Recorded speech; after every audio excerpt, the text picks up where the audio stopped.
Hare Krishna, beautiful people of the world. We are back once again with the Sola Shraya podcast, a weekly bhakti podcast. We will talk about very important things. We will seek the shelter and wisdom of our dear Lord Krishna with Shastra, prayer, and conversation. I am your host, Bhakta Jake, and I talk with my hands. I am joined with my friend and teacher, the venerated Balaram Ashakvidas. Well, Balaram, back in the car again. I see. Can't do the show without Balaram being in the car or truck. Yeah. Just tend to find myself in vehicles even without knowing how I got in them. It's like, oh, here I am again. Yes, I'm familiar with this. Yeah, no, I'm here with Bhakti Paul from the Philly. Haribol. Yes. Haribol. Spending the weekend with him. I love Bhakti Paul. He is fantastic. Figured, yeah, why not just be in a car while you're here? Why not? Why not? We were actually at the house. We didn't have plans, but I figured we should just drive around while we're in the podcast. Perfect. See? Perfect. That's how we do. Every single show, Balaram has to be traveling. Every single one. From now on. No, Prabhu. It's great. It's a fantastic Saturday so far. I hope everyone's having a good day. We're gonna get into the Krishna book, as we always do here at the Sola Shraya podcast. And I just want to take a minute before we say our prayers to thank everyone that views us on YouTube and everyone that's joined our WhatsApp group. And you can join the WhatsApp group if you would like to. It's the Sola Shraya podcast on WhatsApp, and I guess you find it and request to follow, and I'll let you in. I am very excited today because we are going to finally get into the third chapter of the Krishna book, and I have it on my computer ready to go, all ready to go. I've got the prayers. I actually have everything put together nicely, very, very nicely. So I'm gonna bring up the prayers right now, Prabhu. So you probably have them memorized, but I will bring them up anyway, and just yes. We've got to pray before we read the scriptures. Here we go. Here we go, beautiful people. Om Bhagavate Vasudevaya. Om Namo Bhagavate Vasudevaya. Om Namo Bhagavate Vasudevaya. Om Namo Bhagavate Vasudevaya. Om Namo Bhagavate Vasudevaya. Om Namo Bhagavate Vasudevaya. Om Jnana Timirandasya Jnananjana Shalakaya Chakshurunaditam Yena Tasmai Shri Gurve Namaha.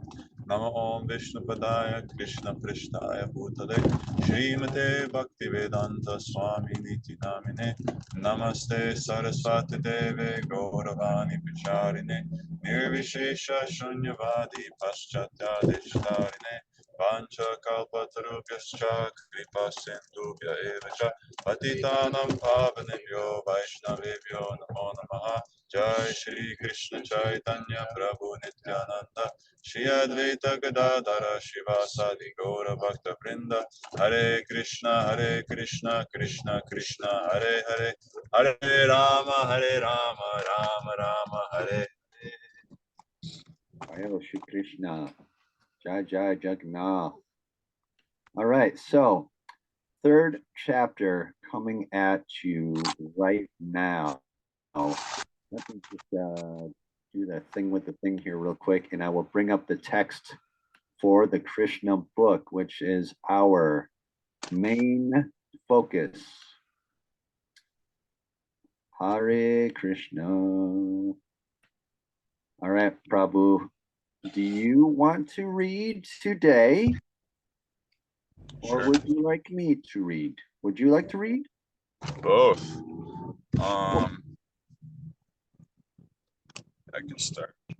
Okay, yeah, go ahead. Okay.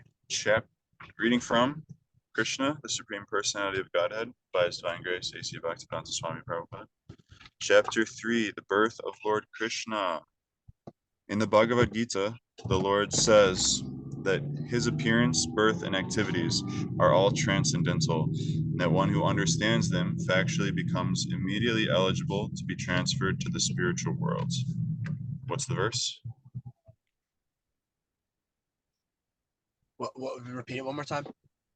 That his appearance, birth, and activities are all transcendental, and that one who understands them factually becomes immediately eligible to be transferred to the spiritual worlds. It's chapter 4. I can't. Chapter 4, text 9. Janma karma chme divyam evam yo veti tattva tyaktva deham punarjanma naiti mamiti sarjana. So one who understands my transcendental birth and activities never takes birth again in this material worlds. So that's why we're doing this show, to understand the birth and activities of Sri Krishna. That's it.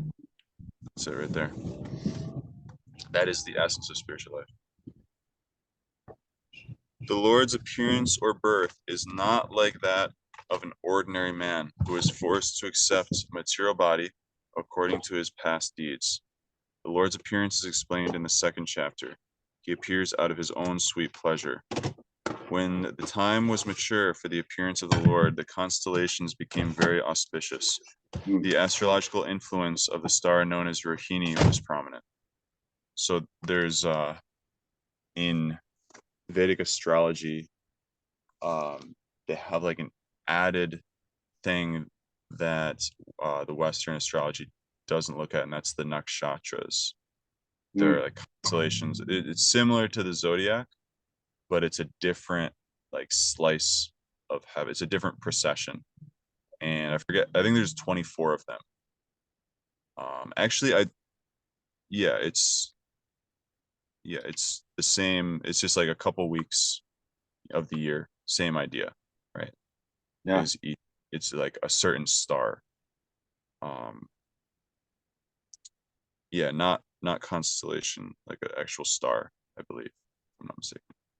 So, Rohini was predominant. This star is considered to be very auspicious and is under the direct supervision of Brahma.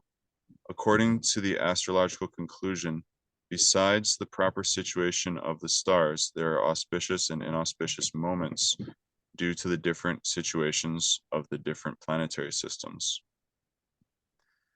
At the time of Krishna's birth, the planetary systems were automatically adjusted so that everything became auspicious.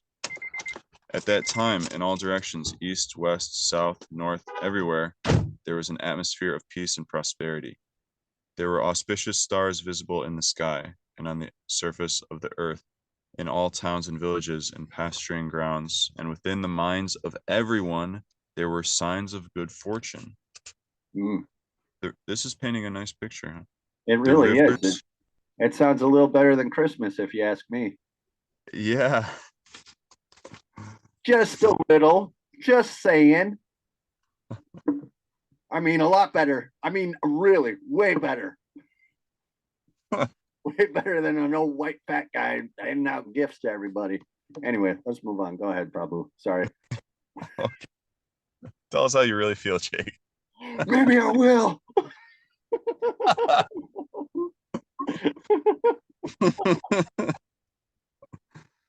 No, this is nice. This is kind of like, the actual Christmas story and other like stories. Krishna myth. It's the Krishna mess story. Krishna Mass. Yeah, Krishna Yeah. mess. Krishna Mass. I just made that up. So it's painting the scene like this is like the most wonderful Time of the situation, year. the most wonderful time of the year. Yeah, everything feels very magical, and it's actually like that. When Krishna appears, it's really like, even in the minds of everyone. That's really amazing. Okay, the rivers were flowing full of waters, and lakes were beautifully decorated with lotus flowers.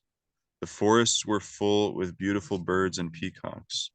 All the birds within the forest began to sing with sweet voices, and the peacocks began to dance along with their consorts. The wind blew very pleasantly, carrying the aroma of different flowers and greatly pleasing the sense of touch. At home, the Brahmanas, who were accustomed to offering sacrifices in the fire, found their homes very pleasant for offerings. Due to disturbances created by the demoniac kings, the sacrificial fire had been almost stopped in the houses of Brahmanas, but now they could find the opportunity to start the fire peacefully. Being forbidden to offer sacrifices, the Brahmanas had been very much distressed in mind, intelligence, and activities. But just on the point of Krishna's appearance, automatically their minds became full of joy because they could hear transcendental vibrations in the sky proclaiming the appearance of the Supreme Personality of Godhead. So they knew what was going on astrologically, is what this is saying. Yeah, But definitely astrologically. Everything was like the constellations and like it's saying, according to the astrological conclusion, there are auspicious and inauspicious moments due to the different situations of the different planetary systems. So yeah, it's like, is this a very common, I don't know if this is a very common understanding, like that the stars, I mean, we talk about it in the, what's it called, like colloquial, that it was written in the stars, or they were star-crossed lovers, or like change your stars, follow your stars, change your stars. Right. With the stars. I think that's a little different. Not really. If you ever watched it. Okay. Dude. I'm on a hot wire today, dude. I'm sorry. So yes, written in the stars, star-crossed, these little sayings that we have. Yeah. This is really talking about like even a bigger picture though. I mean, yeah, I do believe that Vedic astrology is just miles ahead of Western astrology. They knew what was going on, and what this is doing is it's just setting the stage. This is just the before the Lord shows up. These are everything is auspicious. The stars are aligning. There's a sweet breeze. The flowers are blooming. The birds are out. The bees are out. Yeah, it's very nice. Yeah. Sorry, go ahead. No, that's yeah. Okay. That's. I just don't want to stomp all over you. No. Neither do I. Yeah, it's like this is, and we've talked about this.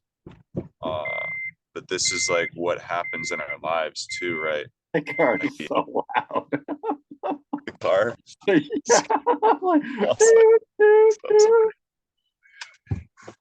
It's It's the coming of the Lord. Yeah. Okay. Yeah, like when we bring Krishna into our lives, and this is why this is so nice just meditating on this. Like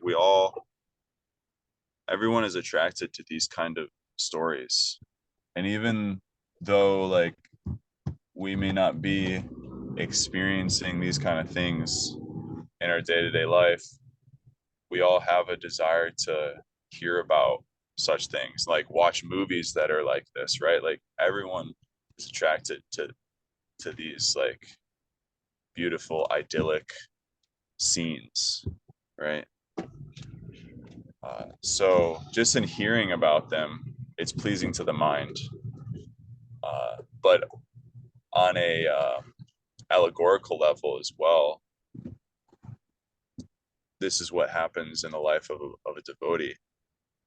Is Krishna is coming into our lives, and as that is happening, our lives become auspicious. Very It's nice. like, right, because the Very heart nice, Babu. is, oh yes, yes, but Yeah, it's one always step further, because good. the body, like the heart particularly, is the temple of God.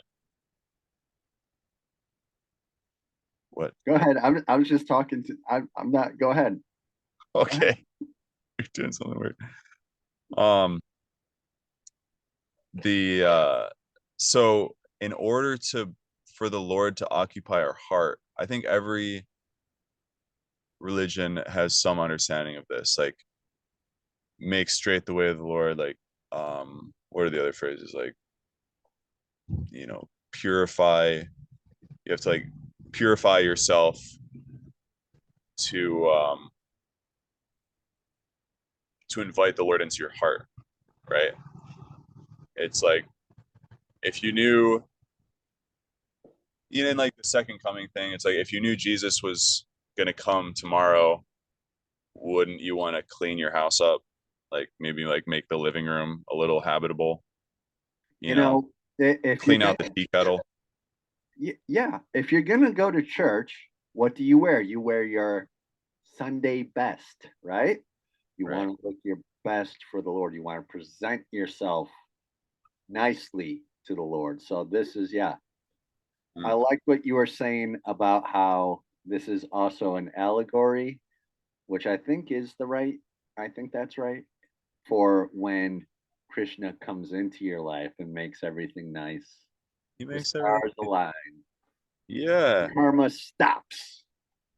it's really like that. And it's not that like karma does stop. It's not that we don't feel like we're getting hit by karma, because we still get reactions, but it's no longer the impersonal, just cold justice of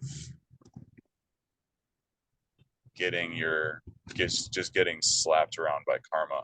It's the direct intervention of the Lord.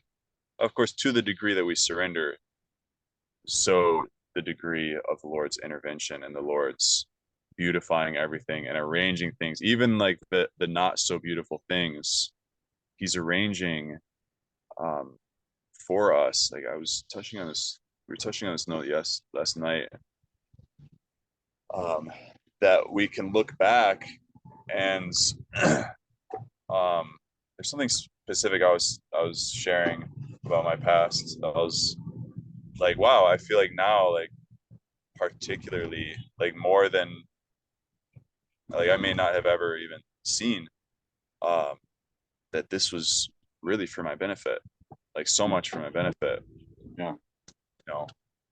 Oh yeah. So it's like that. It's not like it's like, oh man, you said if I start chanting Hare Krishna, then everything will be wonderful. There'll be like flowers will be blooming. Paul's sitting next to me, like he's not doing anything about this Philly traffic. Like this is ridiculous. Trying to Yeah. perform service to you, and Yeah. it's like life is still brutal. It's like, well, that's still gonna be there, you know. There's still Yeah. difficult, but he's arranging it. like we're late right now, quote unquote, to where we're supposed to be going. Right. Not only are we late, we had an actual turnaround. Yeah, not only we had to turn around, Ooh. but it's we may not be able to understand it, but we can know and appreciate that he's arranging everything. All that we have to do is just kind of relax into that and consent Yeah. to the service, Yeah. and do our share of the duty. And he promises, look, I am taking care of it. Like I am arranging everything. Yeah. Just see how it was when I appeared. If it was like this when I appeared on the planet, how much more so will it be when I appear personally in your life? Yeah. Yeah. Well, you're right where you need to be. And there are blessings of negation too, So it could be that, just 10 minutes prior, there was that big you could have got sideswiped by the old Milwaukee truck or Yingling, that's what they drink down there. Yeah. So Krishna, you're thankful because Krishna has saved you from getting T-boned by the Yingling truck. Hari Bol. See? There's a blessing in everything. Absolutely. All right, Yeah. my turn to read. Go for it. All right. The denizens of Gandharva and Kanara planets began to sing, and the denizens of Siddhaloka and the planets of the Karanas began to offer prayers in the service of the personality of Godhead. In the heavenly planets, the angels and their wives, along with the Vidyaharas and their wives, began to dance. The great sages of the demigods, being pleased, began to shower flowers, and the seashore there was the sound of mild waves. And above the sea, there were clouds in the sky which began to thunder very pleasingly. When things were adjusted like this, Lord Vishnu, who is residing within the heart of every living entity, appeared in the darkness of night, and the supreme personality of Godhead before Devaki, who appeared as one of the demi-goddesses. The appearance of Lord Vishnu at the time could be compared to the rising of the full moon over the eastern horizon. The objection may be raised that since Lord Krishna appeared on the 8th day of the waning moon, there could be no rising of the full moon. In answer to this, it may be said that Lord Krishna appeared in the dynasty which is in the hierarchy of the moon. Therefore, although the moon was incomplete on that night, because of the Lord's appearance in the dynasty wherein the moon is himself the original person, the moon was in an overjoyous condition. So, by the grace of Krishna, he could appear just like a full moon. Whoa. We've had a full moon here for the last couple of days. And let me tell you, it is like sunshine when the snow is out Oh, up here in Rochester, when the snow in the fields. yeah. It is like, it is so bright, so big and so bright. It's amazing. And especially on a clear night, when it's a clear night, it is just, it's just beautiful. So that's what we've had here for the last couple of days here in Rochester anyway. Very clear skies, very cold, very clear skies. And the moon has just been so brilliant. But I think it's turning now. It's changing into something else now. I don't know. I don't. It's waning. Waning. It is. It is waning. So what's this talking about here, Balaram? What are your thoughts on this passage right here? Yeah, I feel like I've heard this before.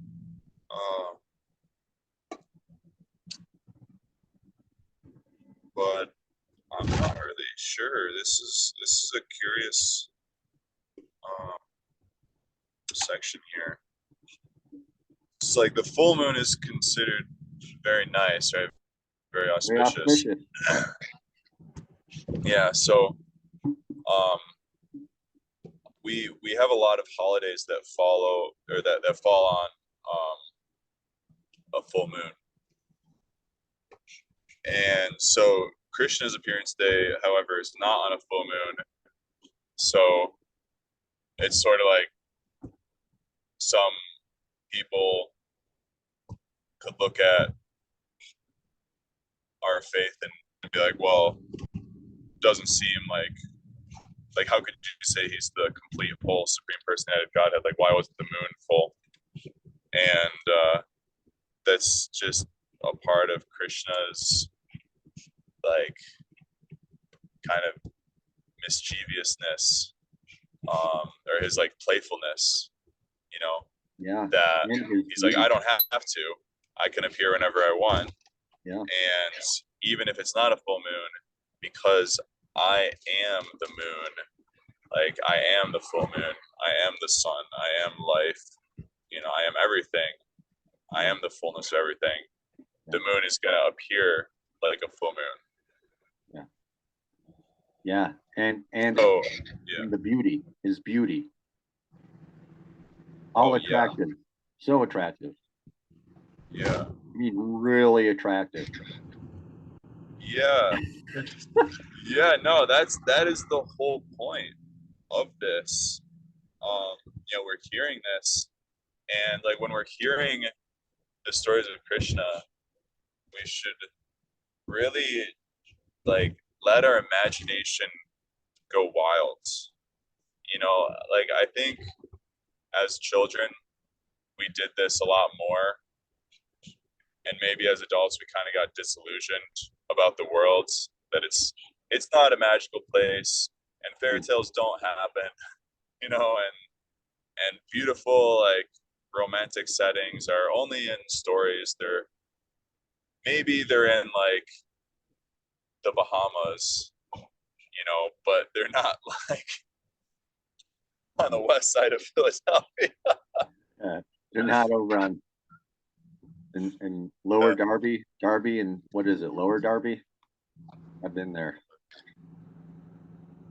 Never mind. I'll stop talking. No, I pretend like I know all this stuff about Philadelphia. All I know about it is FDR because I used to skate there. That's all I know. I don't know anything else. That and Love Park. That's it. Okay. Yeah, you get kicked out of that place so fast. Anyway. Do you know where that? Yeah. So, yeah, like we have our mundane world and our experience of these places, and even here, actually, it was interesting. We were passing by. What's the name of the place, Rocky? The museum, just the art museum, just Philadelphia. Okay, yeah, Philadelphia Art Museum, and it's got the Rocky Balboa statue. Yeah, and it's like it's a guarantee. You pass by that place, and there's foot traffic. You're gonna see people posing, right? You're gonna see. Yep, do it. There it is. It's like a ritual, and I think it's that same like nature inclination for people to like want to identify with these idyllic like dreams and just like perfect stories, right? That's like a perfect story. The underdog, he comes up and he champion, he makes it happen, and there's the montage, and it's like, yes, yeah, right? Yeah. We love that. And so people, they go to these, it's a holy site for them. Like we were talking about last show, like the sacred and profane, like even people that don't believe in God, like to them, that Philadelphia Art Museum is a place of pilgrimage. It literally is. Like, it literally is. Like, there's no other way of explaining that. You know, why do you go there and do a ritual? You know, Yep. and take a photograph so you have the prasad of the darshan. Yeah. It's a real thing. So we're doing the same thing here. You know, we're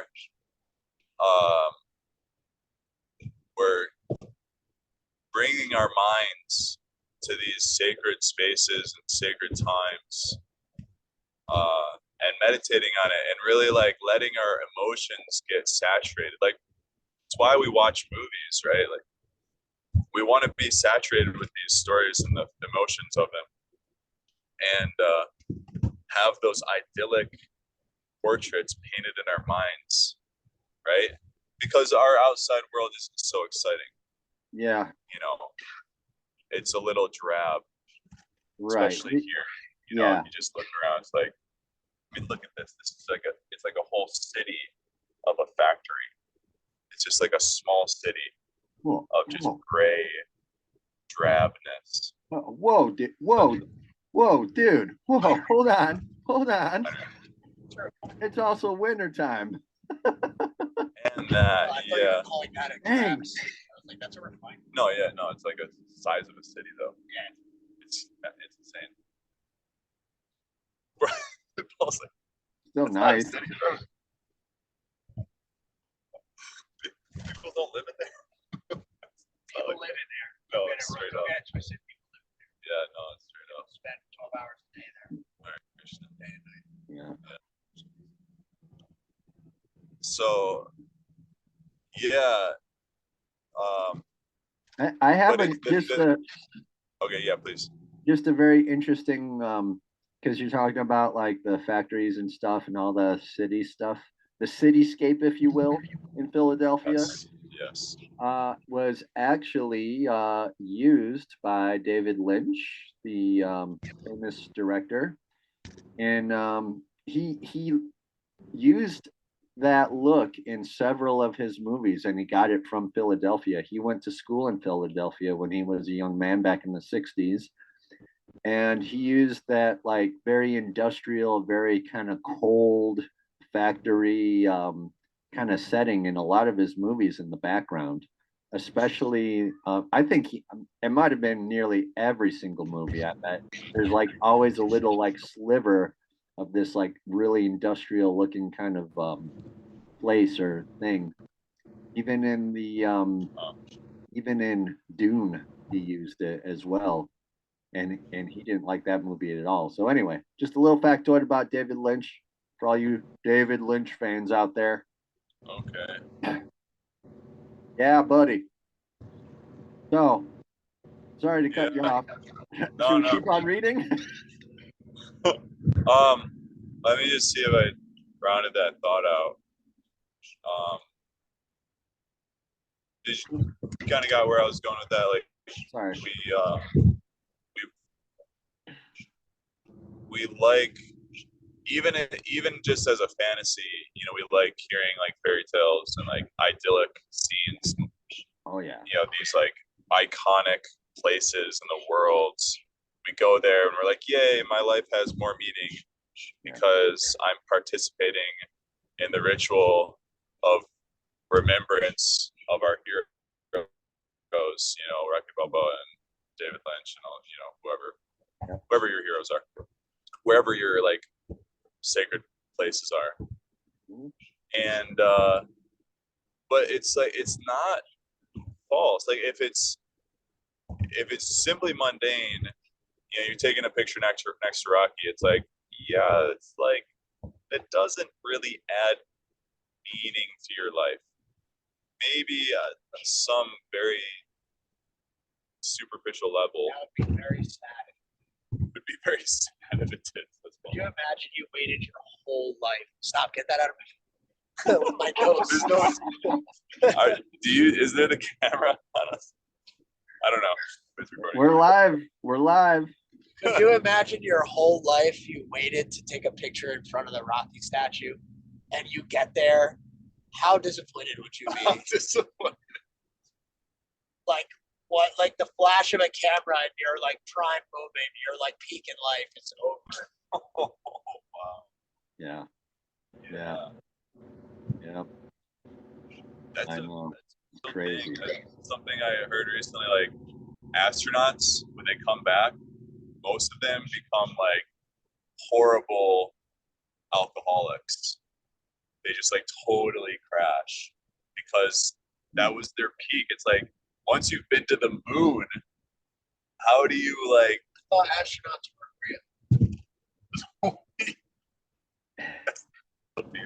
This is a real. I thought they hilarious never show went to today. space. They go to space. They never went to. That's arguable, but Huh? anyway, people do go in rocket ships, and when they come back, it's clinically observed that they get depressed because their peak is over. It's like I have friends who look back at our volleyball career and they're like, yeah, you know, the good old days.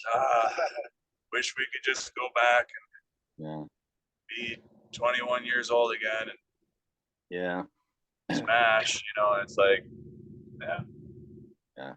yeah, that was their peak. It's like I peaked too. You know, I was killing it, but I moved on to other things. You know, like my life has only gotten better and better and better, and like more and more exciting. Like I don't need to, you know, be in that or that arena, so to speak, right? To feel that. So anyway, um, yeah, we all. The Yeah. point being, like these stories, and particularly, I mean, this is the point of the sacred, you know, which we talked a lot about last week.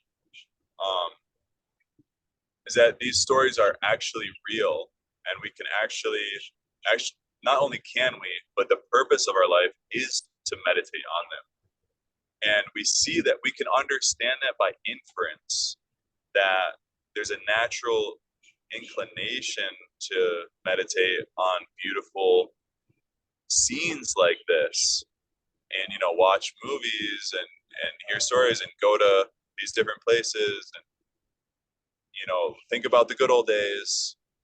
You know, we're always wanting that. We're always kind of pining for that idyllic scene, security, that security. Yeah. Yeah. So the scripture, it's a real thing, and it's not just like okay, well you should meditate on Krishna. Yeah, yeah, yeah.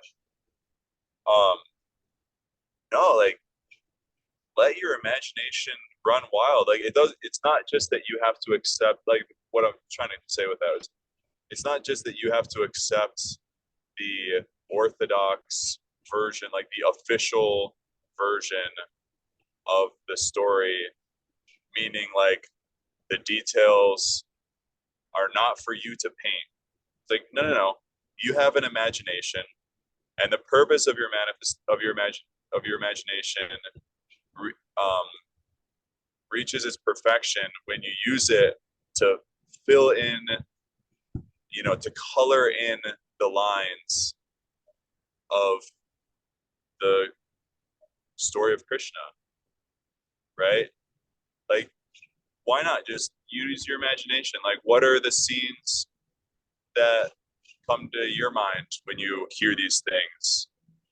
That's your magic, like, right? Isn't it? Isn't Yeah. that totally? Yeah. Yeah. So Yeah. yeah, that's a nice thing. It's something I didn't really think about before, but Dude, I'm just painting little happy trees. That's what I'm doing. I'm reading yeah, the Krishna book and I'm painting little happy places. Just like Bobby Ross taught me. It's your world. It's your world. You paint it how you like it. That's it. wow, You know? That guy was way ahead of his time. wow. I bet he would have been a devotee if he could have been. Maybe he was. I don't know. Bob Ross. So, do you want to keep on reading, Prabhu? Yeah, Want me to read or yeah, I got it. okay? In an astronomical treatise by the name Kamanikya, the constellations at the time of the appearance of Lord Krishna are very nicely described. It is confirmed that the child born at that auspicious moment was the supreme Brahman, or the absolute truth. Vasudev saw that wonderful child born as a baby with 4 hands, holding conch shell, club, disc, and lotus flower. Those are the symbols of Vishnu. Decorated with the mark of Srivatsa, wearing the jeweled necklace of the Kaustuba gem, dressed in yellow silk, appearing dazzling like a bright blackish cloud, wearing a helmet bedecked with the Vidurya stone, valuable bracelets, earrings, and similar other ornaments all over his body, and beautified by an abundance of hair on his head. Due to the extraordinary features of the child, Vasudev was struck with wonder. How could a newly born child be so decorated?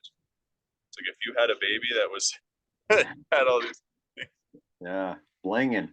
Right. Talk about a silver spoon. Right?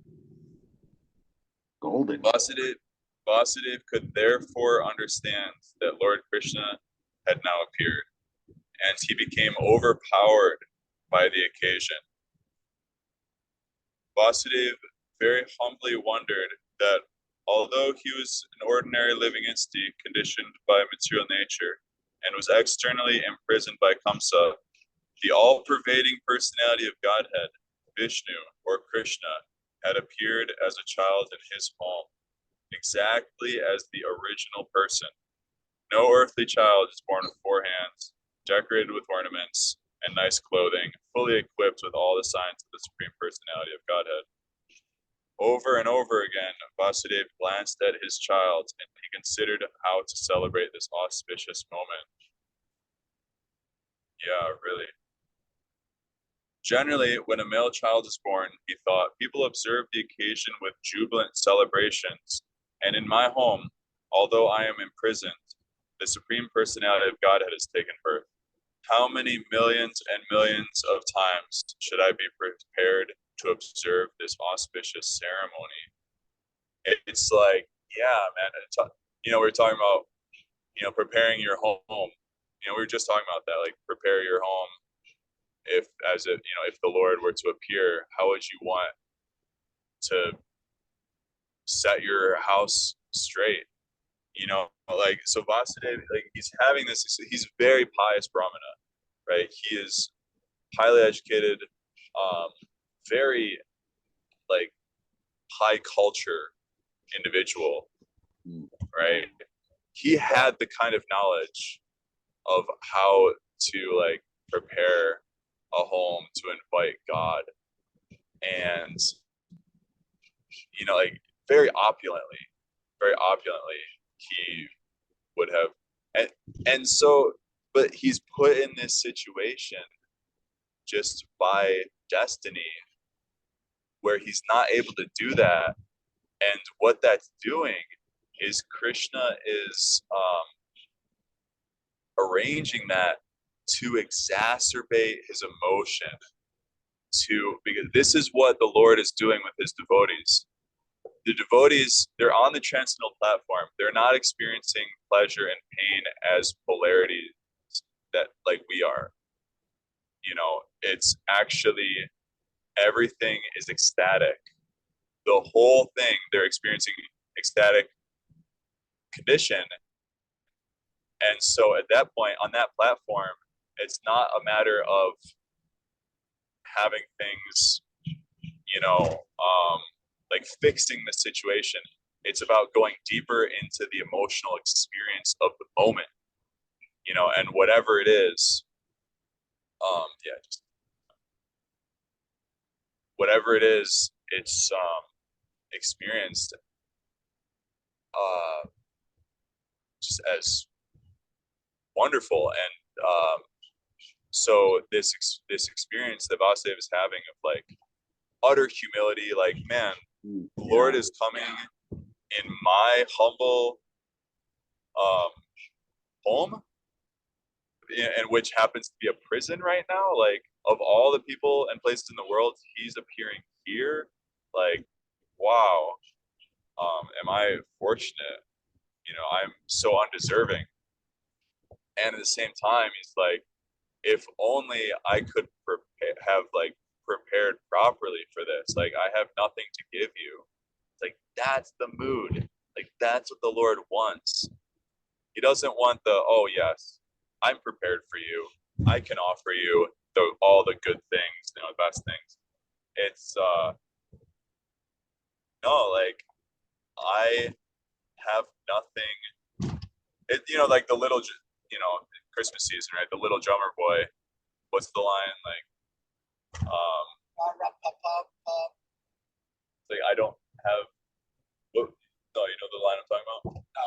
It's like, I don't have anything. I don't have anything valuable to offer, but I'll play my drum for you. You know what I'm talking about? I haven't heard this song in probably a couple of years. Yeah.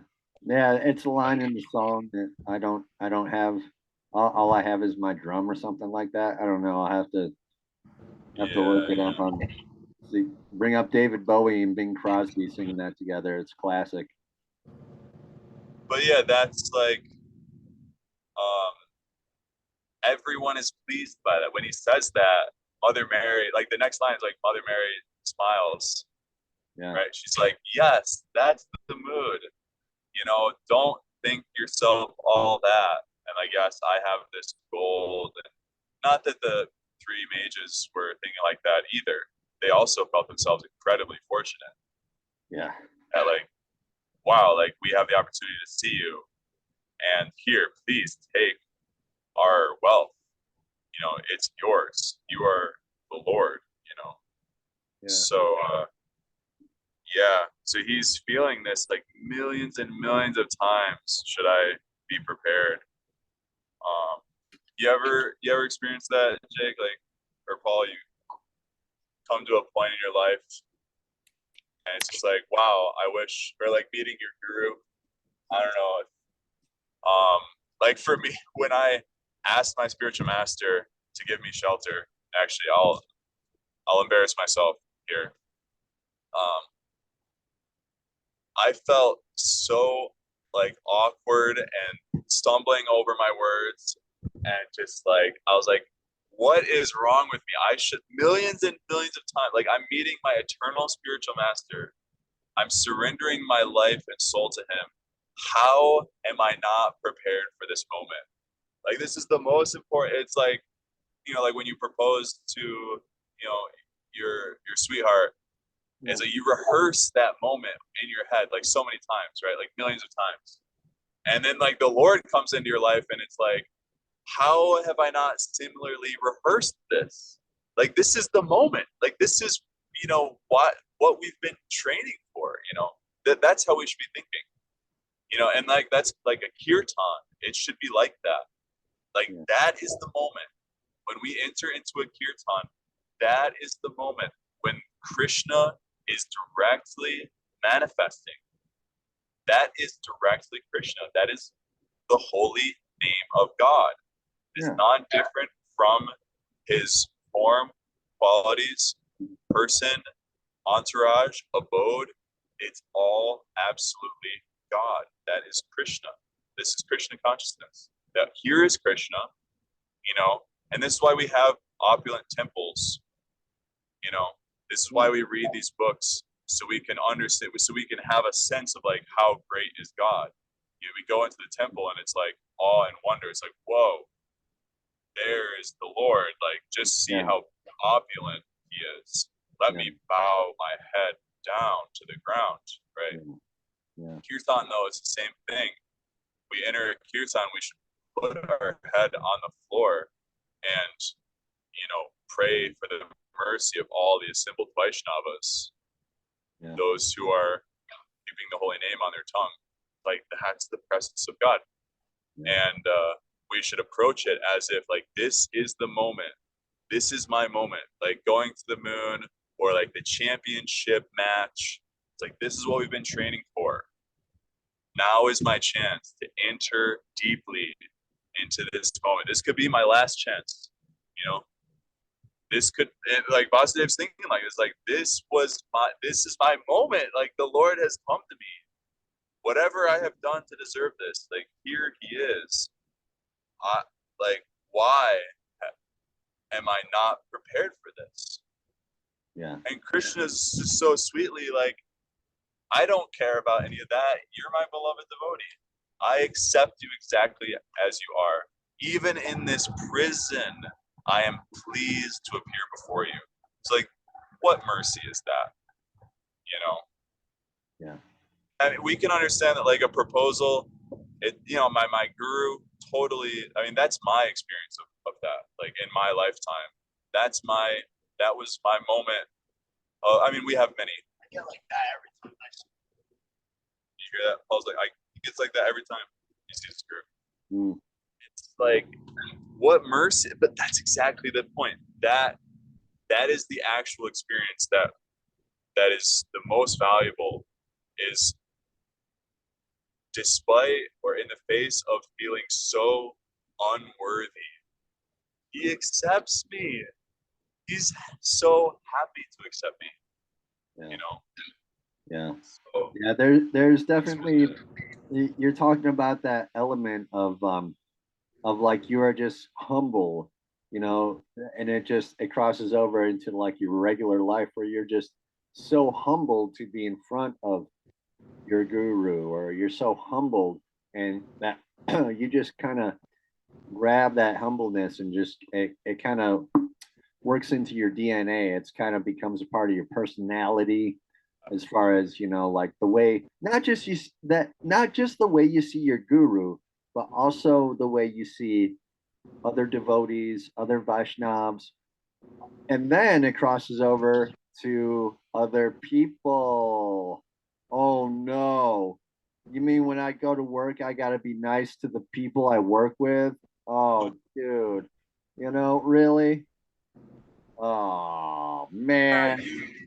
But you but if you want do that that, though, if you're nice to the people that you work with, I'm telling you, you're going to be blessed. You're going to learn things.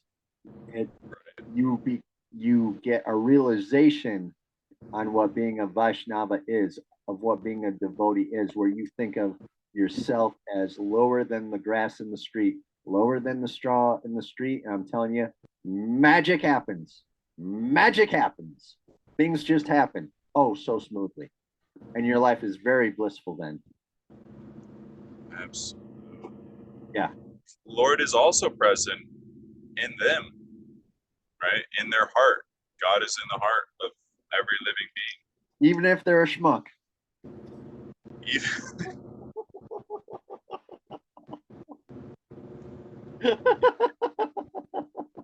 Sorry. I love everybody, so I can say that. I don't know about you. But as an example, okay, we're not like, I at least am not walking around with like I'm not like a guru over here, I'm not walking around like I'm not going to work with like my robes on. You know what I'm saying? right. Like, so let's just be real. We think these things in the back of our minds when we see someone that we don't want to see. And I keep on using the example of work because that's, I'm not like a student or anything. My real world, Right. experience is always like going to work. And Right. and so, but deep in your heart, you got to dig that little thing out, and deep in your heart, you have to know this person is a living spirit soul. You need to respect them. Isn't that what namaste means? Isn't that the whole point? Yeah. Like that's the definition. The light in me honors the light in you. Isn't that like what it is, right?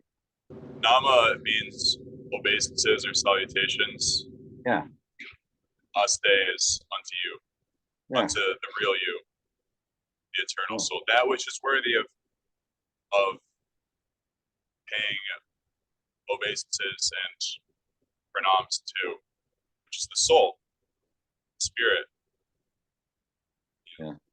Absolutely, absolutely, and yeah, because when we're in that, that's such a nice point that you brought up, like not wearing your robes to work. That's a good. That could be a T-shirt right there. Don't wear your robes to work. Sort of thing.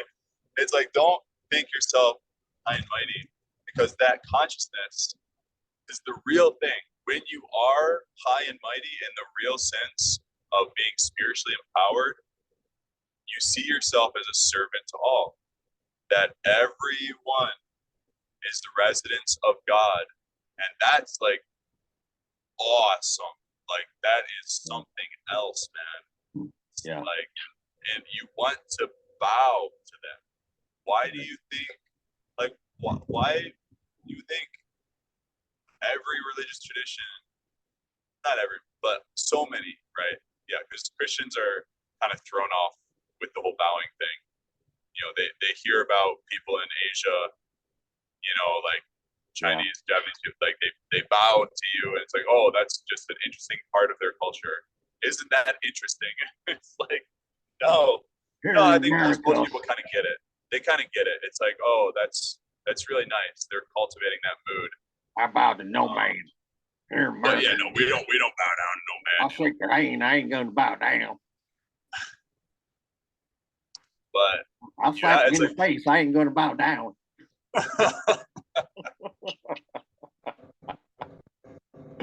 I got this hilarious picture. I got this hilarious picture in my mind now of like me wearing robes with my welding hood on, like up on the steel, just welding away, and like a little spark catches on fire. I'm like putting it out. I mean, but we're talking real deal stuff here. We're talking real life situations where, you don't wear your robes to work. Like, I hate to say this, but dude, if I showed up to work with like tilak on, they would probably send me home. Nope. Nope, go home. No, they wouldn't. Unless you've done it. Have you ever done it, Paul?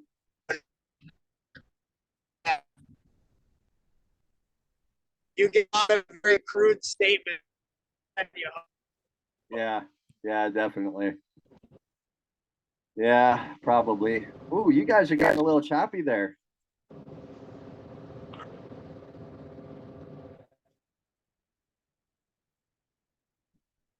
You okay there, Balaram? Yeah. Okay, you guys got a little bit choppy there. Okay. Maybe you're getting close to the water. Yeah. We're gonna have to wrap up the show in a couple minutes. We are. Here. Yeah. But hopefully those things make sense. Yeah. Like the robes, and again, like being high and mighty, like being spiritual, all these concepts that it makes it seem like, and people, why are people, it's envy, right? People's crudeness, more or less. Ignorance. But would you say like a predominant feeling, or like, is it like the preconception of you think you're better than us, or is it something else? In my personal experience, it's mainly just people being ignorant to what it is, poking fun at it because they don't understand. Because they don't understand. They just don't understand. Okay, so it's like that. Yeah. I've never really met somebody who accused me of that. Okay. But I've met a lot of people who will say something smart about why I have a mark on, well, like, what is that on your face? Like, kind of thing. Right. If you were to like wear full dhoti. If I wore a full dhoti to go do rebar, I don't know what. I really don't know what would happen. I probably would get sent home. Well, that's, inappropriate. Yeah. I would be caught on fire. I would go up in flames like first 5 minutes. Like one spark. You gotta get the fire-resistant, tear-resistant dhoti. Dude, that's it. New invention. Oh man. With the vegan leather boots. Oh yes. Oh, I love it. Fireproof dhoti. Anyway, the point I was wanting to bring up is like when we're like in a spiritual consciousness, the actual reality of it is humility. And when we wear our robes and our tilak, it's neither is it for us to like distinguish ourselves and like just for the sake of being a punk, right? Because I think that's kind of like what it's like. You're just some weird punk. What, wearing dhoti and tilak? We're just wearing something different. Yeah. Weird, wearing something like in their mind, like that's weird, that's different. We don't understand it, so we're just gonna make fun of it. I've always dressed like that. Right. Yeah. Like the real, like talk, like, yeah, because Paul, yeah, that's a nice example. Like, just being different and being like feeling free to express myself in the way that I want. I don't care what people think of me. We do these things, and then you've come to Vaishnavism, which has such a nice culture of kind of like the ultimate form of that. Like, I'm going to distinguish myself. Yeah. I am distinguishing myself in, these different ways. And it's not for me to get distinction as like a mundane goal of like name, fame, adoration, distinction, right? These are the four things that people are looking for in this world. Yeah. Profit, adoration, distinction. Yeah. So we're not doing it for that. It's actually, we don the garb of a Vaishnava, and we take on the mental elevation of saintliness to keep us humble, not to be better than other people. And so if we're doing it properly, we'll approach everyone in our lives with this very nice mood of appreciation and gratitude and love and respect. And like you said, magical things will happen. The Lord, because why? If you're appreciating someone else, it means you're appreciating the presence of God, ultimately. Like our philosophy, it explains very scientifically that all good qualities that people have, like the ability in man, right? Who is the ability in man? That's Krishna. So the strength of the strong, the prowess of all powerful men. That is Krishna himself personally revealing his qualities to us, so we can see that.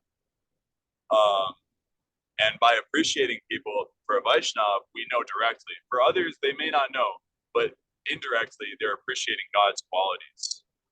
And so it's like a universal thing. Like, you appreciate others, it uplifts your spirit. So it's a real thing. When you appreciate others, what's happening? Krishna is manifesting in your life. The more that we appreciate God's qualities in others, the more that super soul in their heart becomes more pronounced. Because we're becoming more Krishna conscious. Haribol. Yeah, Haribol. Krishna. Haribol. That is a fantastic point to wrap the show up with. I tell you what, Balaram, that was fantastic. I love it. As fantastic as Paul's nose decoration. Nasal decor. He's setting new trend. He's distinguishing. I love it. I love it. Just rock. Just go with it. Just own it. Just own it. Little juggernaut face. No, that would be totally. Oh man. All right. So thank you, audience. Thank you, YouTube people. Thank you, WhatsApp people. Thank you, all the people of the world, for checking out our show, the Solar Shraya Podcast. We will now end the show by chanting the Hare Krishna mantra 3 times, and then we shall say adieu. So lead us off, Balaram. Hare Krishna, Krishna Krishna, Hare Hare, Hare Rama, Rama Rama, Hare Hare. Hare Krishna, Krishna Krishna, Hare Hare, Hare Rama, Rama Rama, Hare Hare. Hare Krishna, Krishna Krishna, Hare Hare, Hare Rama, Rama Rama, Hare Hare. All right, good people. We will catch you later. Hare Hare Bol. Oh.